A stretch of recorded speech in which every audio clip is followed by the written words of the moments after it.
boys, 5 points each. And out of my students in Hanoi, the scores were between 95 and 100. I had one at 75 and one at 85. That was it. Everybody else was 95 or 100. So please do not get crazy over it. It's not worth it, all right? You will all do well.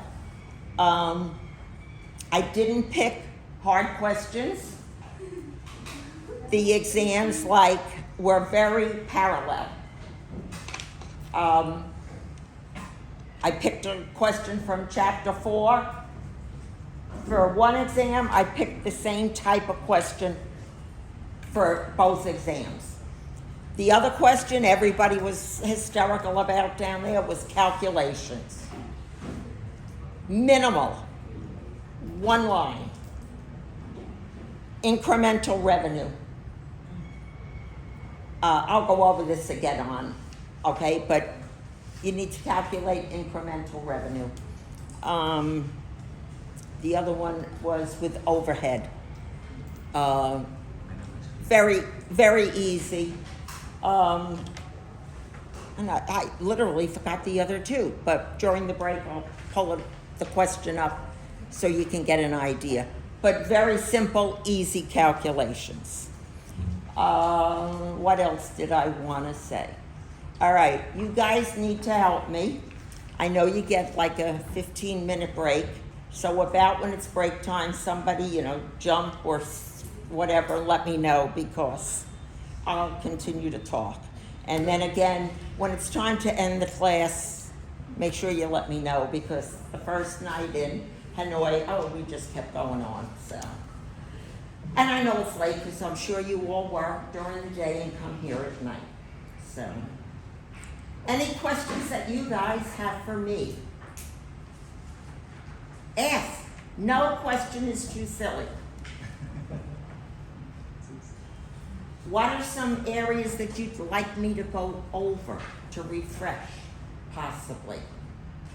Anything specific? Don't all speak at once.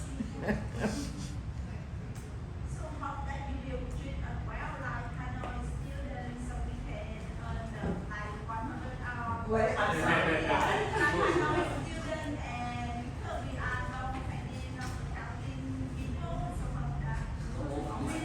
They have no accounting either, honestly. Yeah, I know. Actually, just a question. How many of you sitting in here have ever had a financial accounting course? No. I don't think they have. None of you, right? Well, I have to write a report at the end to Mr. Kwong. And I have a few things that I have to put in the report. I really think it's too late for you guys, but for fellow students, I think there should be some kind of a financial course first because you're jumping into managerial. And managerial, back in the United States, comes after you take at least a basic financial course, the very basic terminology. Only very basic is calculating on basic salary, other than that. Yeah, no, I think because part of managerial, like on some of the chapters, on some of the stuff, it was to prepare a journal entry. If you don't have financial accounting, you don't know what a journal entry is. Seriously. So I'm going to put a few things like that. And also, your final project, there's a couple there were 2 questions that were a little tricky on it, like special order, and the last one. So I'm asking them to, just so you know, if anybody else knows, I'm asking that they have the subject matter expert change that around. The wording, the terminology, and especially with the language differences, those are the two questions that pretty much everybody misses on that final project. I am writing that up for Mr. Kwong and Mr. Joe and whoever else has to see it, to ask that one thing definitely be changed, and also if they could somehow put in a little financial course, because I really think it would help all you students.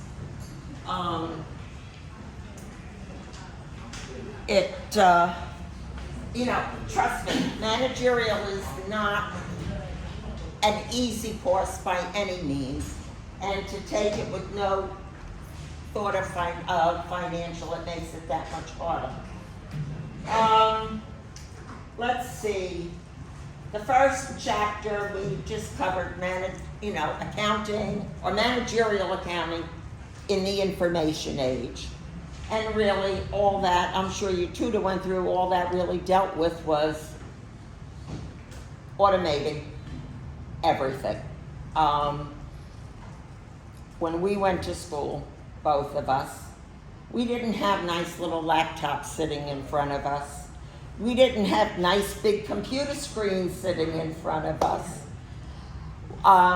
We had nice big 16-column paper sitting in front of us and doing everything by hand. My first accounting job, as well as Alan's, we had to do everything in the general journal, the ledgers, all the books, everything had to be done manually. So, I love, like when I teach this course in the US, which I'm doing, they have a lot more work to do than you guys. But it's like, oh, Dr. G, there's so much work. Oh, how can I get it done? I said, you got a computer screen to look at, okay? Try doing it manually. Try you guys are here. So, and you used to come on a Sundays during or Saturday or at night with the tutor? When did you guys attend class? On a Sunday? Because over the course of the 10 weeks, you had to come here, right? Sunday, right? Saturday, okay. Back in the US, they don't have to come to class either. So it's like, oh my God, we got so much work. What are we gonna do? Oh well, you decided to go to school. Okay. So nobody has any questions for me. They want clarified off the bat. Then I'm just gonna go through and we'll pick highlights up and talk about the different things that could very possibly be on your final exam. And just to refresh, I told your tutor that every chapter is covered. So there were 12 chapters. There were questions from all 12 chapters, okay? The earlier chapters had a few more selections than the later. The reason being, the earlier chapters are easier. You're not recording me, are you? The earlier chapters are a little easier. So this way here, it makes it a little easier for you. Some of the other chapters are a little harder. So I took less questions from them. So, let me see here now. Put my glasses on that I can see. It's on the phone. When we were in Hanoi, I had my flash drive. First 2 nights. First night, the second night we went to go. I get to school. I don't know where my flash drive was. I had put it in my pocketbook. I must have taken something out in the taxi and it had a fall. I was so upset. Okay, remember job and process costing. Remember your paper you had to do for Unit 2 for job order and process. Just add it for the heck of it if you should get asked a question. What would be a good company that would use job order? Like what type of industry uses job order? It's kind of service. Think about job order. So It's not about manufacturer that's the service. it could be a manufacturer, and what type of company though? Like what would they manufacture? I just can't think of the service because most of the service company create a job order posting. Job order. Okay, job order would be a home builder. You know, because a home builder, every house that's built Different. is different. Exactly. That's a perfect example of job order. Process costing.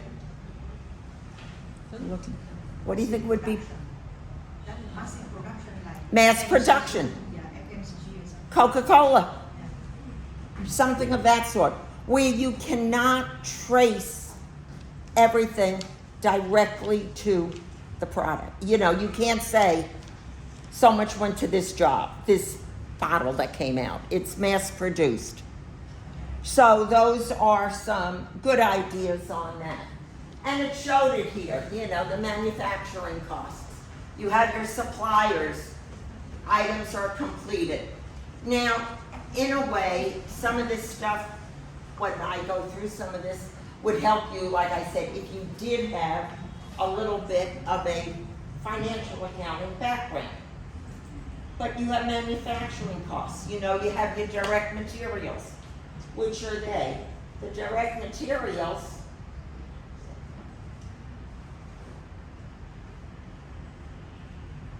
are, you can directly trace them. You can see them go from the raw materials directly to the manufactured product. All right?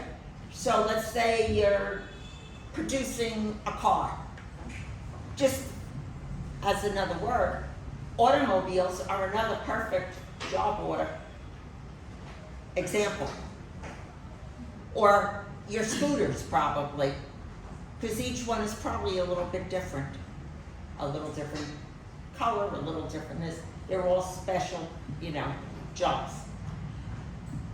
If you cannot trace the materials, it's what? If you cannot directly trace it. They still have to be recorded, but what do you call them? They're indirect. Okay? If you're a direct, if you're making a scooter, you have 2 seats or 1 seat. You can trace that. Okay? But what about lubricants? Can you trace exactly the exact lubricant that goes into that scooter? No. So that would not be a direct material. But you still have to account for them. Then we also have our direct labor, which that's the person that's putting it together. Whether it be a house, a scooter, a car, or whatever else. Even a person working, say, manufacturing coke, working on the thing. That would be direct labor because they're working on the product, no matter what. That are not, can someone give me an example of a non-direct labor? Or somebody working for a manufacturing company that would not be considered direct labor, they would be indirect. Like HR. Like HR. Well, HR usually goes under admin, okay? But that's more selling and admin, where they're direct, period costs. What would be somebody else more? My salary of the supervisor who manage I'm sorry. So the salary relay for the supervisor who manage Perfect. Did everybody hear? If not, my big mouth will. The supervisor who watches over the entire factory. Now, if you only produce one item in that factory, then that changes the scenario. because then that would make it a direct cost.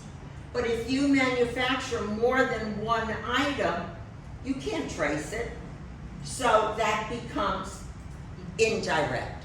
Another thing for indirect is depreciation on equipment if you make more than one product. Insurance on your factory, rent or mortgage on the factory. Okay, they're all indirect costs. Because you can't trace them directly. And then, of course, we still have what we call overhead. There are other costs that are involved that are not direct, you can't directly trace it at all. So it goes into manufacturing overhead. So, some common manufacturing overhead costs. We have indirect factory labor, indirect materials. The indirect materials go into overhead. Overtime premium. Now, the people that are working, doing it, their regular salary is directly charged. But if they work extra and get overtime, that goes into overhead, because that's not a constant. Or if they get a night shift premium. Because some factories work 2 or 3 shifts, at least in the States. Your various taxes, your power, your light depreciation, the things that are up there. Those would be your common overhead costs. Non-manufacturing are period costs, and this is what you brought up, okay? General and administrative, your HR, all right? Because those costs, you expense it every month when they occur. And then selling, you have salesmen, all right? Those costs get expensed every month. Again, when they earn their salary. So, like I talked about product and period costs. Product costs are, costs assigned to the goods produced, your direct products. Period costs are identified with the accounting periods. Now, again, accounting periods are usually monthly, okay? You report your financials once a month. So, salaries for that month get reported in that month, because in accounting, you have to report that the revenue and expenses match in the same period. So again, we're not going in any further with that because that's a financial area, but they must be reported in the month in which they happen. Okay. Again, just another one, relationships, manufacturing costs, product costs, they're expensed. Now, this one, your product costs, your direct material, direct labor, overhead. You expense them when the goods are sold. They get expensed when the goods are sold. Before, they go into a category known as work in process. And they stay in work in process until they're finished and they're ready to be sold. Then that gets reported on an income statement as cost of goods sold. These costs get expensed on the income statement every month when they incur, okay? So if it takes you 4 months to manufacture the product, where does it stay? It stays in work in process, okay, until it's done. The raw materials stay in raw materials. The work in process stay there while it's in the middle. When it's finished and it's ready to be sold, it gets transferred to finished goods. until such time as it gets sold.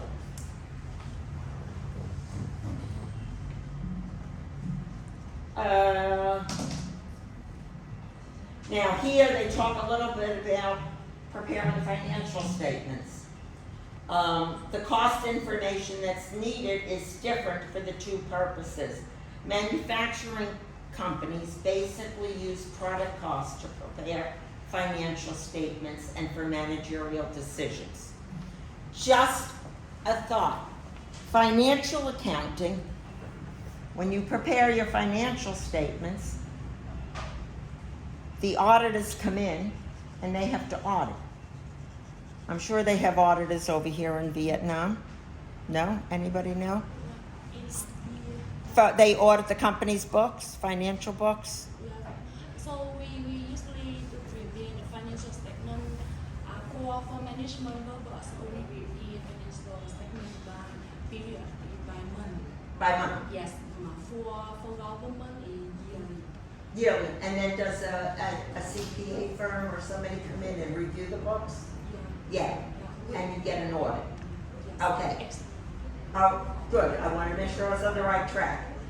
Because auditing and financial statement review, that is different around the world. Because some countries rely very heavily on it. Some countries, they could care less. Okay? Now, managerial accounting, what you guys study, does that get audited? Does anyone know? Does managerial accounting get audited? So we send for the tax office for some company with 100% foreign invest. So we have to submit for the management department. Okay, but in reality, managerial accounting, because those reports that are prepared are just for the use of managers and they look into the future. All right, managerial accounting looks into the future. You're gonna start a job, how much do you think it's gonna cost you? And maybe 4 months down the road, it'll be ready, all right? Financial accounting is historical. They get audited, managerial does not, okay? Like an example, we're building a new house. So we have what it was gonna cost, they have the budget for it. They started it back in November. We're probably not gonna move in before December of this year, if not next year. So again, that's going forward. Okay? Whereas financial looks backwards, and that has to be audited.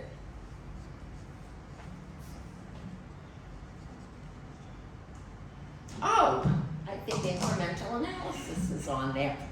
So, decision-making, incremental analysis. Bob Williams, the owner of East Lake Motor Company, is considering taking out an advertisement in Wooden Boat magazine. The ad is going to cost $25,000. Bob believes it will result in at least one additional order for a custom boat. On average, their boats sell for about $90,000. He expects $90,000 of incremental revenue and $25,000 of incremental costs. Bob also needs to consider the incremental production costs. So, direct materials and direct labor are incremental, right? Because to produce this boat, you need that, right? Right or wrong? Yeah. And you're gonna have to take into consideration the cost of what? The advertising. So if you look at it, you can see direct materials and labor are included, manufacturing overhead. So the incremental revenue exceeds the cost by $17,000. So do you think it would be advisable for Bob to place the ad? Just out of curiosity, what do you think? Their incremental revenue. Remember, this is over and above what they normally make. Okay? So do you think it's wise for them to place that ad? I would think so. Because it's gonna be $17,000 more. Now, if he gets more than one order, it makes it even better, right? From the ad, because he'll have double the revenue. Yeah, he'll have double the direct materials, double the direct labor and that. And then the incremental profit will even go up more because the cost of the advertisement stays the same at only $25,000. So if he gets 2 orders, he'd really have a nice incremental additional revenue profit. So,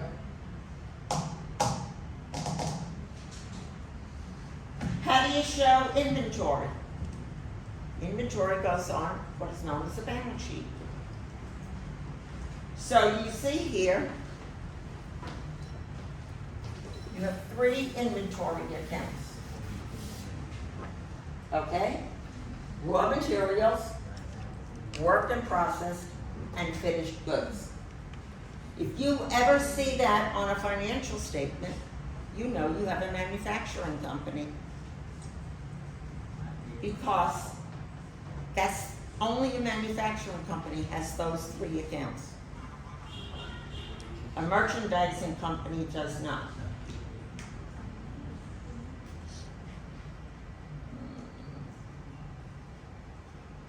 Just shows the flow. You order your raw materials. It goes into making that boat for Eastlake. When it's finished, it goes into finished goods inventory, and then it gets sold. Labor goes into the work in process. Overhead goes into the work in process until it gets sold.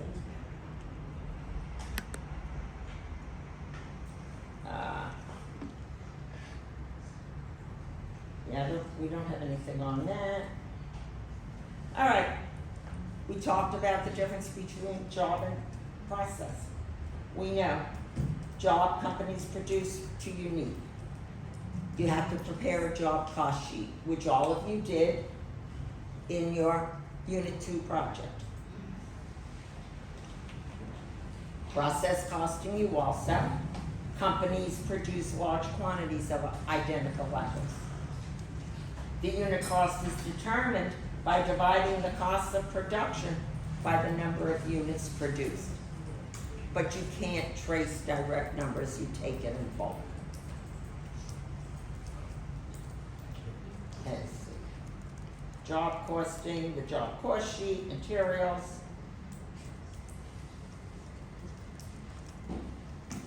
None of this do we need.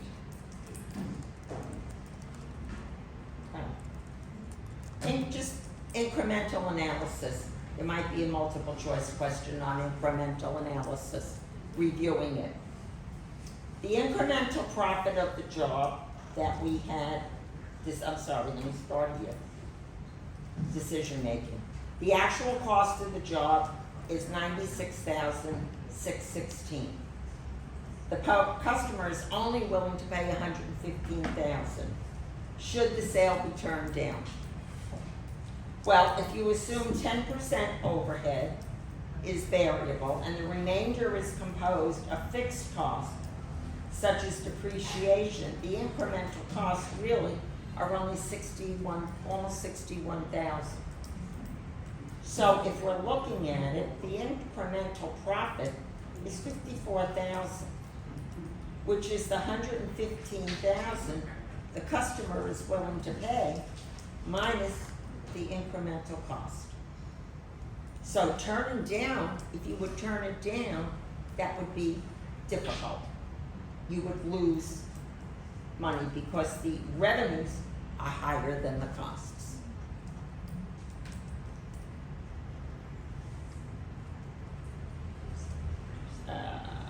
Okay, overhead. I'm pretty sure there's a multiple choice question somebody may get on overhead. It's made up of cost items indirectly related to the jobs produced. So you need to develop a means to assign these overhead to jobs. The rate is calculated as overhead cost divided by an allocation base. Now, you have to choose an allocation base for your jobs. It may be machine hours, it may be labor hours. You have to decide which allocation base is best for the job that you're doing. All right, so in this case, the rate is calculated. A company had 50,000 of overhead cost and used 10,000 labor hours. They were able to track the labor hours, okay? So, if you have $50,000 and 10,000 of labor hours, you're gonna end up with $5 per labor hour. That's gonna be your base. That's how you're gonna calculate your labor hours. So that's how that gets done. Now you can use labor hours, you could use direct labor cost, you could use machine hours, or you could use direct material cost, among others. Thank you so much. Thank you. Jobs with greater quantities of an allocation base will receive larger allocations of overhead. So at times, you know, you have to pick which one works best. In some of the further chapters that we go through, you're gonna find out that many times companies use more than one allocation base. Do you guys remember going over that? Why do we use sometimes more than one allocation base? You're shaking your head. Why do you think? ACC It makes it more finite, your overhead, basically. And you're also going to use different forms of costing, which we're going to get to. ABC costing, CVP analysis. You guys all remember those terms from the past 10 weeks or so? Okay? And they come, all of that gets used. What we're doing now is the basic, simple stuff. Process and job. And they use just a basic overhead rate. But the more overhead costs that you're allocating, the more finite you get to know the actual profit or loss of a job. Because if you use like this, and say you have two products you're making, one takes much longer than the other, but you just use a standard overhead rate. One of the products is going to be overcosted, the other is going to be undercosted, and what can happen is you may not be making the proper amount of profit. So you need to, hone in on that. Oh, just talked about it. ABC costing. What is ABC costing? It's called activity based. And you have a number of allocation bases. All right? And what you do is you pick the most,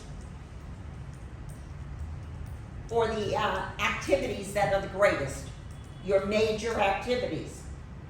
And you create overhead costs that are identified and grouped by pools. So you have multiple rates calculated by dividing each pool by its corresponding activity or driver. Now, a lot of companies have predetermined overhead rates. Can anybody tell me why? Why would you use a predetermined overhead rate when you're working on the year, on your projects? Why do you think we would use a predetermined rate? Planning purpose. Excuse me? Planning purpose. For planning purposes, and for that, exactly. Because remember, your overhead, you really can only get an accurate amount when? At the end.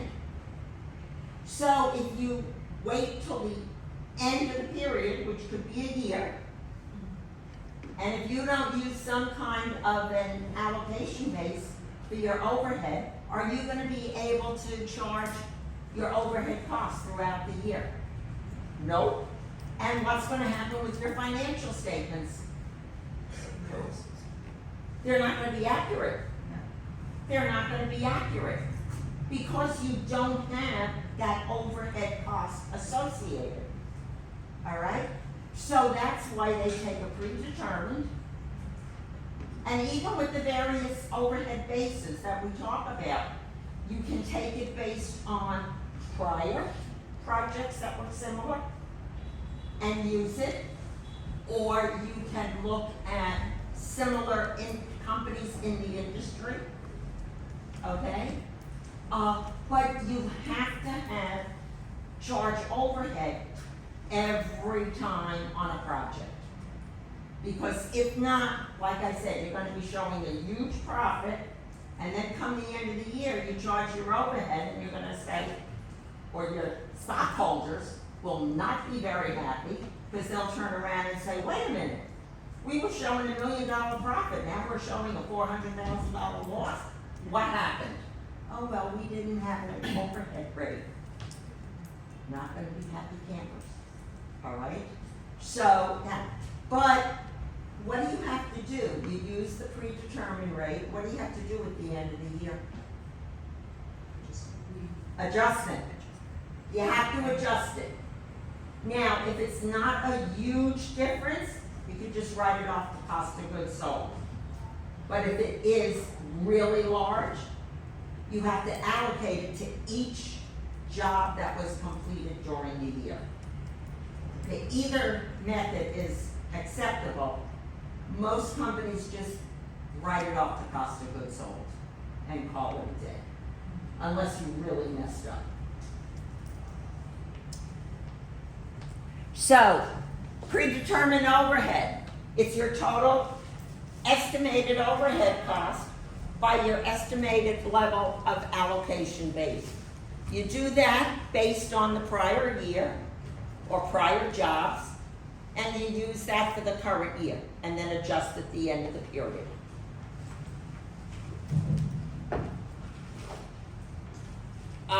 Again, actual overhead, overhead costs, manufacturing, incurred, applied to jobs. Over and under, and like I said, here you see it going just to cost of goods sold. If the overhead is under applied, it would go to cost of goods sold. If it was over applied, this entry would be reversed. Or you could do it to each account, to work in process, to finished goods, to cost of goods, same difference. Job order for service companies. Everyone knows the difference between a service company and manufacturing, right? Yeah. And merchandising. Service company, accounting firms, hospitals, anyone, nail salons, hair salons, anyone that performs a service. They don't have inventory at all. So they're service companies.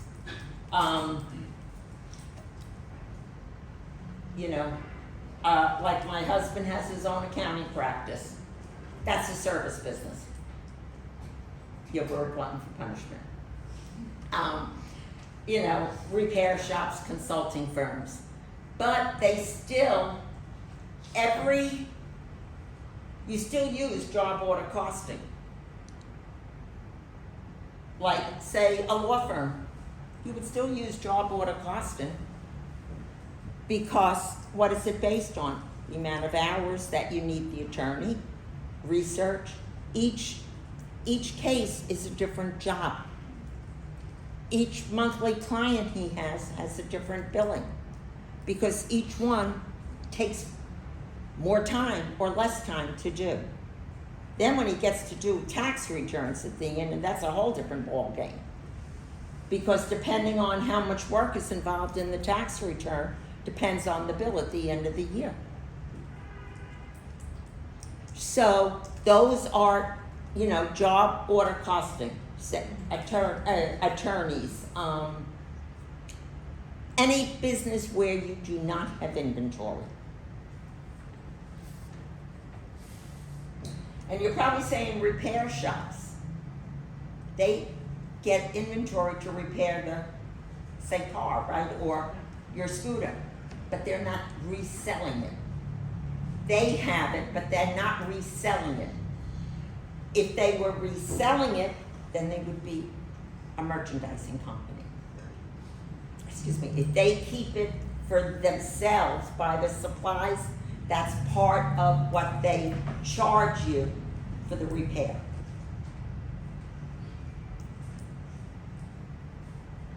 All right. Manufacturing. Just-in-time production. This started to come in years ago. It wasn't as popular many years ago.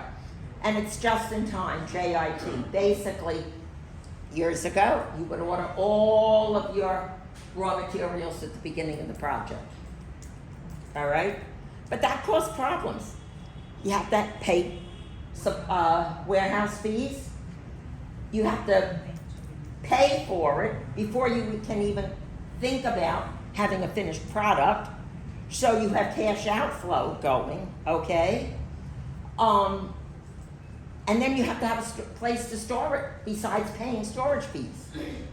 So when computers really came into being, and this is when it really became popular, it's when firms went in and started using computers, because you can set your ordering needs that when it gets to a certain level, automatically another bunch of inventory appears, all right?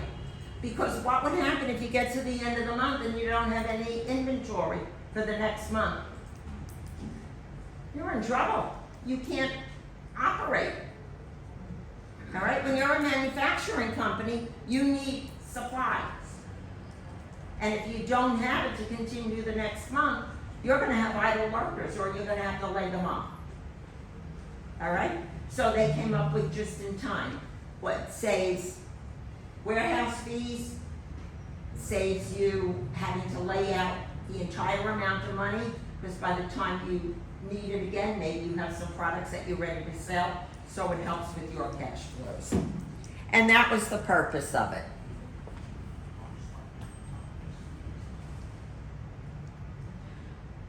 They call it lean manufacturing, because it eliminates waste. And like I said, computers have it. Total quality management, TQM. It ensures products are of the highest qualities. I'm sorry. That's become very big in manufacturing, TQM now.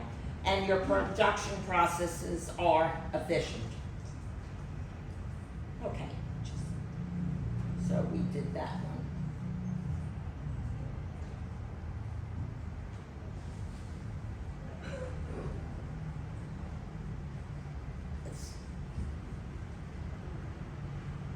What time do you normally take your break?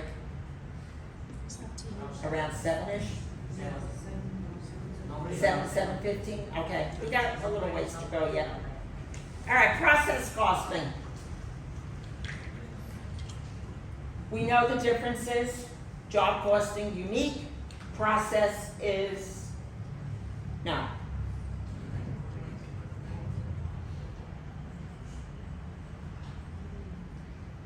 large quantities, but homogeneous. So remember that word if you get a question on the exam. Process costing must be homogeneous. Okay, the same. Average cost equals total cost divided by the total number of items. When completed, the number of units times the average cost determines how much you're going to move to work in process. Little job order, process costing, the same concept. Now, this was also part of your, trying to think, your unit 2. Yeah, okay. Manufacturing operations, they pass through 2 or more departments. And that was with your cookie project that you all had to start, okay? So basically, when you did your process costing, what was your beginning inventory in the firms? It was 0, because you were just starting the business. So you didn't have anything from prior years, okay? Some people came up and they had inventory for prior years. As long as numbers made a little bit of sense, we reviewed them. They were fine. But again, it should be 9. Costs are accumulated in each of the departments and easy to identify when materials are added, you know. So the product costs are accumulated the same as job order. You have your direct materials, direct labor, and your overhead. The journal entry, work in process mixing, they took raw materials. The labor, manufacturing overhead. Now, this is where it was transferred in.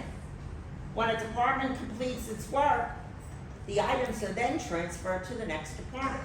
So in your case, when you were doing that project, the first part was the mixing, where you just put together the basic stuff, and then you were to add. All right, so that's where this would have come. So much had, and I think it was 40%, or was the overhead 40 and no, I think the completed and transferred was 40, overhead was 30%, if I remember. So 40% should have went in. Now, again, work in process packaging, work in process mixing. Yours would have been adding a separate project. So basically, you would have, 40% would have been completed to go to the next department of the goods. Equivalent units. I think there's a question on this. Their partially completed units are converted to a comparable number of completed, called equivalent units.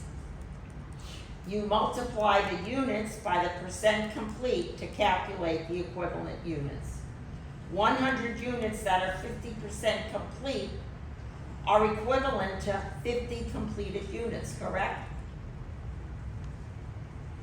Yeah? No? Maybe? I see a lot of heads shaking. Yes, thank you. So, yeah, if you have 100 units but only 50 are completed, okay, that means you have 50 complete units. If you have 100 units and only 70 are completed, how many completed units do you have? 70. Now, they can be, and it could be different for materials and conversion costs, because materials and the conversion costs enter production at different times. So for materials, you could be 40% or 70% completed. For conversion costs, you could only be 30, and you would have different amounts there. So if we look at this one, okay, we see there's 100 units, 50% through the production process. Now with materials, it's 100%. With regard to the conversion cost, there's only 50 equivalent units. So, like I said, they're normally calculated for materials and conversion. Units are always 100% complete in terms of materials and conversion, between what is and what's not. Still adds up to 100. You have your cost per equivalent unit. You start with your beginning work in process, plus the costs that incur, divided by the number of units completed, plus the equivalent units in ending work in process. I don't think you have that. I don't think. Anyway, the cost per equivalent unit. You have your beginning work in process, 10,000 gallons that are 80% complete. Direct material costs are 18,000. Labor is 78, overhead is 23,400. 70,000 gallons started, 60,000 gallons completed. And we have our direct materials costs there. So, our beginning work in process, you have material, labor, overhead. So you see our beginning work in process, and where did we get that from? Beginning work in process. We then have our costs incurred during April. Again, where did we get that from?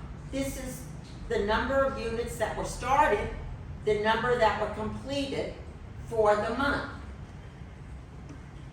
So we have our total cost. Then we have our units completed, 60, 60, 60. Again, where did we get that from? Right here. Equivalent units, 20. Well, where did we get that from? Equal beginning of the status during the period, minor for the compressed. Right, okay. So we had beginning work in process was 10,000 gallons, 70,000 started, which gave us what? 80,000, right? Did it give us 80? Remember, we had to take this 10,000 because that was our beginning work in inventory. We started 70,000, so we ended up with what? 80,000, right? The 60 materials and the equivalent units in ending work in process. Because here, even though it said 60,000 gallons were completed, we had to remember to add this 10 plus the 70 for the 80. And labor, we had equivalent units 10 and overhead. So you get your cost, and then you calculate the amounts out. You do your ending balance at work in process, and you have your summary. Then you have to prepare a production cost report. Beginning units started, gave you your 80,000. Units completed, units in ending work in process. How many units do we have to account for? 80,000. They must always match. You start with your cost per unit. You come across. Then what do we have to account for? 440. Cost of the units transferred to packaging. The ending inventory. What do we end up with? Do we balance? Everything's perfect.